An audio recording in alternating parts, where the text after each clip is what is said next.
인버스 같이 이런 파생 ETF는 장기 투자하는 거는 절대 안 되거든요. 이제 제 업의 특성상 인버스는 절대 사지도 않고 권유도 안 합니다. 차라리 현금.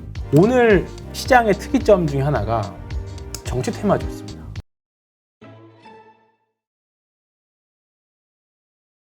자, 그러면 환율 얘기 좀 해볼게요. 왜냐하면 이제 우리가 그래도 이제 반도체 가지고 있는 외인들이 이제 매도했다 치고 이제 새로운 신규 세력들이 좀 사주기를 바라야 되는데 지금 환율이 이래서는 안 되는데 하는 생각 들 정도로 올라가고 있어요. 전 1170원 가까이 갔었잖아요. 이러면 그러니까, 새로운 외국인 매수가 들어오기가 어렵잖아요. 근데 이제 두 가지로 해석을 할 수 있는데요. 만약에 여기서부터 외국인들이 들어온다라고 하면 주식도 사고 환도 차익도 생각할 수 있는 구간이라고 생각할 수 있고, 그게 아니라 팔고 나가버리면 끝나는 거 아니냐 이렇게 생각할 수도 있는 거죠. 그렇죠. 근데 저는 아직은 전자일 확률이 높다고 봐요. 다만 이제 환율이 여기서 급등하려면 굵직한 자금들이 좀 들어와 줘야 되는데, 그러려면 삼성전자나 하이닉스를 사줘야 되는데, 그러기에는 아직은 조금 이른 것 같고, 뭐 조금은 사더라도 지금 판 것만큼은 다시 되살려면 조금 시간은 걸릴 테니까, 지금 구간에서는. 근데 오히려 저는 이렇게 되면 외국인들 입장에서는 환 차익과 주가 차익도 다 같이 먹을 수 있는 구간이기 때문에 좀 긍정적으로 해석해도 되지 않을까. 우리가 항상 이런 금융위기가, 사실 금융위기도 아니거든요, 사실 오늘. 지금 근데 제가 약간 호들갑 떠는 걸 수도 있어요. 왜냐면 1점 몇 프로, 그러니까 지수가 빠진 거는 그냥 일상적인 모습이지. 그래도 한 4, 5% 이상 그렇죠. 종합주가 지수가 빠져야 폭락이다, 이렇게 얘기할 수 있는 거죠. 네. 근데 이제 워낙 삼전 하이닉스 반도체가 빠지니까 우리가 체감상. 그렇죠. 체감상 그런 거고. 그래서 제가 아까 서두에 말씀드렸던 게, 빠져나간 돈들이 지금 셀트리온 쪽 치고 올라오고, 자동차 치고 올라오고, 그다음에 2차 전지 아직 살아있고, 그렇다 보니까 그런 거고. 그리고 외국인들 입장에서 삼성전자보다 매력적인 주식들이 더 많은 거예요. 2017년, 18년 하고 지금하고의 차이점은, 그때는 삼성전자, 하이닉스를 팔고 나면 살 게 별로 없었어요.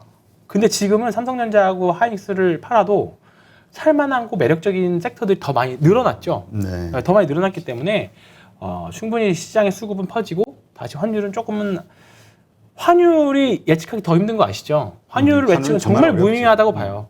근데 외국인 입장에서는 지금은 오히려 역으로, 지금 이제 주식 사면서 환율 내려가면 환차익도 먹을 수 있는 구간이기 때문에 그거는 아직까지는 걱정 안 해도 될 것 같습니다. 외환 보유고가 이상 있는 것도 아니고. 그러니까 지금 환율이, 그러니까 원화가 약세가 된다는 거는 우리 한국 경제 어떤 리스크가 있을 때 그러잖아요. 네, 그렇죠. 이 환율, 그 이코노미스트들하고도 이야기를 좀 해보니까, 방송 인터뷰하면서 대외적인 변수, 국내적인 변수는 없대요. 단지 그럼 추리하는 게 이유는 없는데 환율이 올라. 그러니까 그냥 추리하는 게 외인들이 워낙 많이 매도를 하다 보니까 그렇죠. 그냥 심리적으로 그게 이유가 되는 게 아닐까. 맞습니다. 이 정도더라고요. 지금 뭐 수출은 뭐 증가량은 피크아웃에 대한 우려는 있지만 계속 늘어나기는 늘어나는 거고, 영업이익도 뭐 엄청 폭삭 줄어드는 것도 아니고, 그런 거기 때문에 뭐 본국으로 지금 뭐 이제 인플레이션 하면 이제 본국으로 이제 원하는 송금 수요가 조금 있을 수는 있긴 하겠지만, 그게 지금 우리나라 경제를 흔들 만한 뭐 주식을 빨고 나간 그 정도 맞는 건 아닌 거죠. 그래서. 근데 이제 이런 상황이 펼쳐지다 보니까 지금 많은 분들이 인버스, 뭐 곧버스로 이제 투자를 하고 있다, 이런 얘기들이 많이 들려요. 일각에서 이것도 걱정을 해요. 작년에도 이래다가 상당히 일단 이 인버스 자체가 상당히 좀 불리한 투자 게임이잖아요. 그렇죠. 엄청 불리한 게임이고, 인버스 같이 이런 파생 ETF는 장기 투자하는 거는 절대 안 되거든요. 그러니까 그 잠깐 일별로 가니까 일주일 정도가 제일 좋고요. 지금 뭐 인버스를 가지고 계신 분이라고 한들, 곧버스를 가지고 계신 분들 한들 한 4, 5% 정도 났을 겁니다. 엄청난 수익 나는 거 아니에요. 그래서 저는 오히려 오늘 종가 무렵에 인버스를 사시는 분들은 오히려 조금 더 막상 사고 나니까 잘못 샀다는 생각이 들었을 수도 있어요. 오히려. 왜냐하면 다음 주에 만약에 삼성전자 반등해버리면 별로 인버스 재미없을 거거든요. 그렇기 때문에 지금 뭐 인버스 차트 보면 사야 되는 차트 아니냐라고 하는데, 인버스는 차트 맞지 않고요. 저는 차트 해석도 안 하고, 저는 인버스 사지 않습니다. 차라리 현금을 가지고 있으면 현금을 가지고 있지. 그게 더 마음 편해요. 인버스 가지고 있으면 어쩔 수 없이 떨어져라 기원하게 됩니다. 어쩔 수 없이. 그렇죠. 인버스 몰빵 아닌 이상 내가 주식하고 인버스를 같이 가지고 있으면 인버스 가지고 있는 인버스를 비중 베팅을 안 할 거기 때문에 인버스 그 얼마 있는 비중 얼마 안 되는 것 때문에 하방 떨어져라 해지로 가지고 있을 수는 있지만 뭐 떨어져라 이렇게 하게 되기 때문에 저는 심리적으로 그리고 이제 제 업의 특성상 인버스는 절대 사지도 않고 권유도 안 합니다. 차라리 현금. 그리고 이제 계속 현금 말씀드리는데 앞으로도 연말까지는 계속 현금을 계속 부르짖을 것 같아요. 일정 부분에 대해서는. 일정 부분이라는 건 지난번 얘기했던 20% 정도? 30은 갖고 30%? 있으면 오늘 같은 날 하이닉스는 사보기 참 좋지 않았느냐. 그렇지. 네, 그렇게 생각이 들고 그다음에 좀 그 매매 들어온 거 보면 봐볼까요? 오늘 양대 시장 들어온 거 보면 오늘 크래프톤이나 카카오뱅크도 많이 들어왔고요. 삼성바이오로직스나 포스코 많이 들어왔고요. 코스닥에서는 뭐 셀트리온 제약 외국인의 매수가? 네, 그렇죠. 네. 양매수, 기관 외인 양매수. 외인과 기관이. 예. 그렇게 되기 때문에 여기 보시면 좋은 종목들 많이 있거든요. 그러니까 지금 보면 그렇게 나쁜 종목들이 아니에요. 네. 잡주들이 아니라 굵직한 종목들도 샀거든요. 그렇기 때문에 어제도 그렇고 오늘도 그렇고 그렇기 때문에 시장이 나가리네. 그 표현 영화 뭐였죠? 이름 갑자기 기억이 안 나네. 네, 그 영화처럼 뭐였죠? 갑자기 생각이 안 나네. 최민식 부당거래. 신세계에서죠. 부당거래가 아니라. 그래서 이제 그렇지는 않다고 봅니다. 그래서 일단 지금은 좀 괜찮다고 보고 보시면 셀트리온 어제는 셀트리온이었고 셀트리온 제약 뭐 이러고 HLB 생명과학도 그렇고 조금은 그래도 긍정적으로 봐도 되지 않을까 생각하고 있어요. 이제까지 우리가 그래도 흐름이 좋았던 게 이제 2차 전지 관련이었잖아요. 그 이제까지 근데 2차 전지하면 주로 그 소재 쪽이 좋았었는데 오늘은 뭐 어제 오늘 흐름은 그 완성 배터리 업체들이 좋았단 말이에요. 앞으로는 어떻게 될 것인가? 근데 저는 계속 똑같이 말씀드리지만 오늘은 글쎄요. SOE를 봐볼까요? SOE도 빠졌고 SK 이노베이션 좀 원래 그동안 좀 많이 밀렸었네요. 많이 밀리다가 이거는 밀렸다가 이제 좀 이제 저가배수 오히려 이런 것들이 저가배수 들어온 거라고 보고요. 이것도 보면 여기 있죠. 이런 거 여기서 갭 두 번 더 하나 둘 이것도 갭 두 번이잖아요. 이런 자리들이거든요. 근데 이제 이런 자리가 오늘 삼성전자랑 하이닉스 나왔기 때문에 괜찮다고 보는 거고요. 이노베이션도 그렇고 뭐 소재 2차 전지 소재 쪽도 오늘은 뭐 가시 어쩔 수 없이 쓸려 내려왔지만 근데 지금은 조금 이제 압축해야 될 필요는 있을 것 같아요. 예, 상황들 보면서. 근데 저는 뭐 아시겠지만 신흥헬스실에 여전히 좋아해가지고 왜 저는 이 종목과 사랑에 빠졌는지 모르겠지만 일단은 아직까지는 좀 좋은 흐름인 것 같아요. 그래서 좀 오히려 아직은 괜찮은 것 같고 삼성 SDI가 살아있기 때문에 아직은 뭐 계속 이게 삼성 SDI에 납품하는 회사죠. 그렇죠. 네. 그래서 계속 긍정적으로 보는 거죠. 네. 그렇다면 2차 전지 이외에 이제 새로운 어떤 주도주 섹터로 나올 거는 이제 좀 화요일서부터 지켜봐야 되는 거고 지금 잘 안 보인다 이거죠. 네. 그리고 아까 이제 말씀드리려고 하다가 했던 걸 지금 말씀드리는데 오늘 시장의 특이점 중에 하나가 정치 테마주였습니다. 아, 그래요? 네. 그러니까 내년에 5월에 이제 대선이 있잖아요. 그러면 이제 지금 각 당별로 이제 막 경선 주자들 이제 하잖아요. 어쩔 수 없이 관련된 인맥주들은 튀기 시작했어요. 이거를 아까 말했던 뭐 이런 게 올라라고 하는 종목들이 이런 종목들이거든요. 뭐 국민의힘 관련 주식들 보면 제가 후보자는 거론 안 하겠지만 오늘 국민의힘에 하고 후보자 아니 이제 어떤 관련된지 말씀 안 드리겠지만 뭐 3.1기업공사 이런 것들 오늘 많이 올랐잖아요. 그죠? 거래량도 많이 났죠. 실렸네. 네. 그다음에 경남스틸 뭐 이런 것도 많이 올랐고 뭐 갑자기 뜬금없이 많이 올랐잖아요. 그렇기 때문에 앞으로도 이제 각 당 주자별로 지금은 초기에는 인맥주들이 많이 튈 거거든요. 항상 이것도 정해져 있는 거예요. 한국 시장에서. 초기에는 인맥주들 각 정당별로 그리고 나서 각 정당별로 대선 주자가 확정이 되면 정책주들이 이제 튀기 시작해요. 그렇기 때문에 이걸 뭐 말도 안 되라고 해석하면 그래서 제가 말도 안 되라고 해석하면 계좌만 속 쓰려요, 사실. 일정 부분은 어쩔 수 없이 건드려야 되는 시기가 오긴 올 겁니다. 근데 여기서 말씀은 안 드리겠지만 오늘처럼 제가 말씀드리고 싶은 거는 오늘처럼 시장이 안 좋으면 정치 테마주가 난립할 수밖에 없습니다. 시장이 갈 만한 데가 거기밖에 결국 돈은 뭔가 수익을 내야 되니까 만드는 거지. 만들어야 되는데 그러면 시장의 자금들이 뭐 밸류에이션도 안 돼, 뭐 테마도 안 돼, 뭐도 안 돼 하면 더군다나 대선 테마라는 굵직한 대선 테마가 있기 때문에 우리가 지금 수타 겪었잖아요. 몇 번의 대선과 그다음에 지방 선거 겪으면서 누구누구 관련주라고 하면 희한하게 인맥주로 엮였다면서 올라가는 거 많이 봤어요. 근데 이런 게 연말 그리고 내년 초에는 어쩔 수 없이 시장에서 일정 부분의 수급을 뺏어갈 겁니다. 뺏어갈 거고 이것만 기다리시는 분들도 있어요. 하긴 뭐 그거 네. 1년 4년인가 4년에 한 번만 페스티벌이라고 번 표시하는 정도만 분들도 투자한다고 있습니다. 하는 친구들도 있어요. 있긴. 네. 드디어 왔구나라고 생각하시는 분들이 있어요. 얼마나 오늘 같은 날 경남 스틸 예를 들어 갖고 있었으면 얼마나 좋겠어요. 근데 웃긴 건 뭐냐면 본인의 이제 정치 성향과 상관없이 매매들을 하세요. 그렇죠. 네. 돈 되는 주식, 그러니까 일정 부분 예를 들어서 내가 뭐라 그럴까요? 예를 들어서 내가 보수 의견이다라고 하면 근데 일단 지금은 진보 쪽이 좀 더 주식들이 셀 것 같아. 호재가 좀 있어. 그러면 거기를 가요. 그러면 그날 하룻밤 정도는 내가 진보로 바뀌는 거지. 성향이. 뭔가 이 후보를 막 응원하고 주식 앞에서 다 평등합니다. 예, 저는 수도 없이 많이 봐왔기 때문에 제 주변에 있는 분들은 난 주식을 위해서 모든 걸 다 바꿀 수 있어라고 하시는 분들이 많아요. 유연하게. 그러나 이제 어쨌든 이거는 좀 우리가 좀, 그렇죠, 네. 좀 뭐랄까 좀 이거는 좀 그런 분들의 영역이고 영역이고 그러니까 제가 말씀드리고 싶은 거는 앞으로도 이런 오늘 같은 현상이 벌어질 수 있다. 그냥 밸류에이션과 상관없이 정치 테마주들의 난립되는 현상들은 연말 또는 내년으로 갈수록 더 심화될 수 있습니다. 일정 부분은 인정하고 가야 돼요. 네. 그러니까 수급이 이쪽으로 좀 몰릴 수 있다. 네. 그러니까 수급이 이쪽으로 간다는 거는 이쪽에 수급이 약해진다는 그렇죠. 거니까 다른 부분은 조금 네. 더 약해질 수 있다. 그렇게 되면 IT나 이런 쪽에 있는 수급 빼가지고 좀 하겠죠.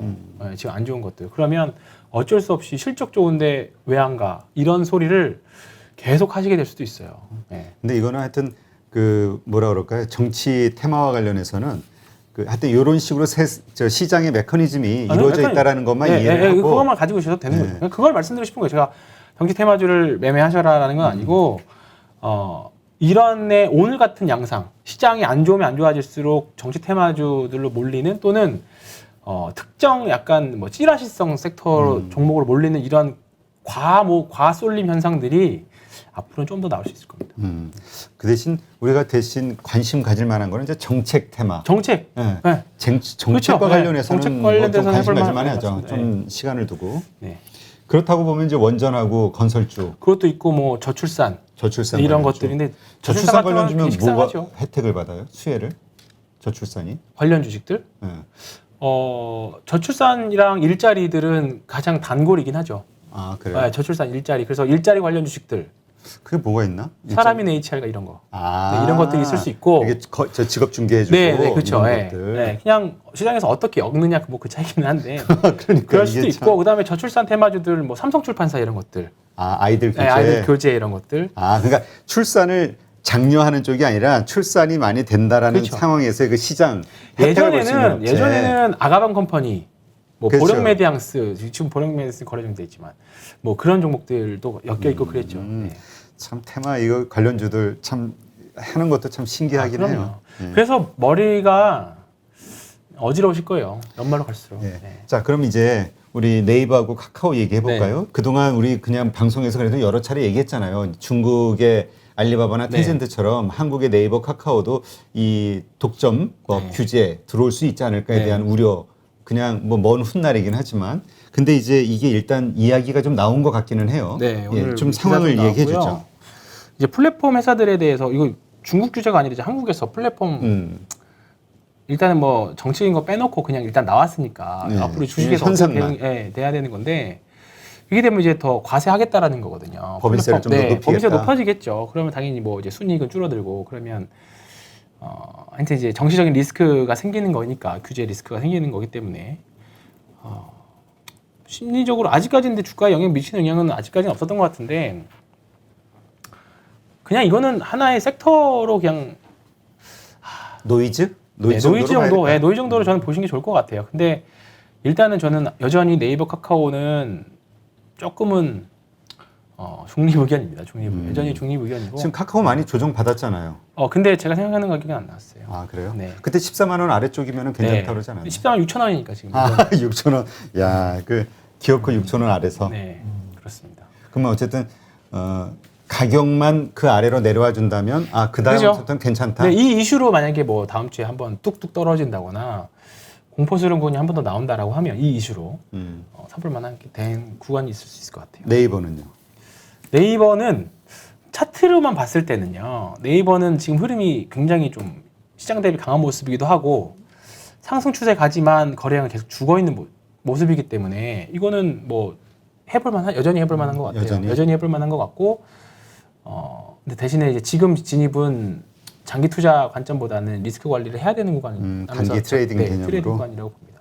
네, 알겠습니다. 하여튼 뭐 시장이 어려운데 하여튼 이런저런 어려우니까 별 얘기가 다 나오는 것 같아요. 잘 나오죠. 오히려 그냥 하락의 빌미를 찾는 거죠. 시장에서는 하락의 빌미를 찾는 거고. 근데 그런 게 결국은 우리가 공매도 세력이라고 표현하기도 하지만 시장이 좀 내렸으면 하고 바라는 그 세력과 상승을 바라는 세력 간에 그렇죠? 뭐 여러 가지 뭐 심리 게임이죠 이게. 지금 주식시장은 참 게임 같습니다. 게임 같아요.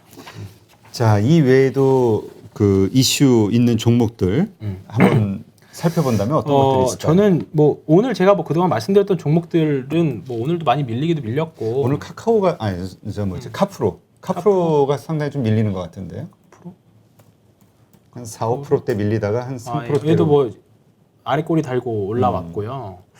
그냥 이런 것들 그냥 뭐 안 좋다기보다는 그냥 안 좋죠. 주가가 빠지면 안 좋은 건 맞는데 보시면 그러니까 두 가지를 선택을 하셔야 돼요. 거래량을 보면서 매매하실 때는 두 가지 선택을 하셔야 되는데 이거 거래량 빠질 때 거래량 없으면 또 사거나 버티거나예요. 또 사거나 버티거나. 그리고 여전히 이 대량 거래 안에 있는 이 범위 안에 들어있기 때문에 아직까지는 추세가 망가졌다고 보진 않거든요. 근데 나는 물리는 거 싫어하는 사람들은 리스크 치워내면서 가는 거죠. 여기서 팔다가 예를 들어서 여기서 샀다가 손절했는데 다시 올라오면 다시 따라붙는 거고. 근데 그게 아니라 나 손절 안 하고 무조건 버틸 거야 하는 분들은 저는 지금도 버티는 구간은 맞다고 봐요. 그리고 제가 이거를 회사에 그러니까 백광산업 말씀드리면서 이 카프로 말씀드렸던 건데 백광산업도 되게 초반에 엄청 힘들었었거든요. 이 보면 4,000원대 구간에서 여기 보시면 여기서 엄청 힘들었었어요. 이 구간에서도 여기 이 구간에서 힘들었고 근데 결국은 시장에서 이제 인정받고 올라가기 시작했던 거거든요. 이것도 이제 화학회사에서 IT 소재주로 간 거. 근데 그 과정이라고 생각하면 좀 빠지긴 했죠. 근데 이 거래량은 좀 의미 있다고 봐서 그리고 뭐 시장 밀릴 때 같이 밀려버렸으면 오히려 좀 깔끔해지지 않았나 그 생각도 좀 드는 거죠. 그러니까 오늘 대부분의 종목들이 이제 아래 꼬리 달았기 때문에 막판에 개별주도 좀 많이 올라왔고 그래서 아직 기대하고 있고요. 그냥 하나 말씀하신 김에 종목 하나 말씀드리면 강원랜드인데요. 강원랜드 안 했었죠?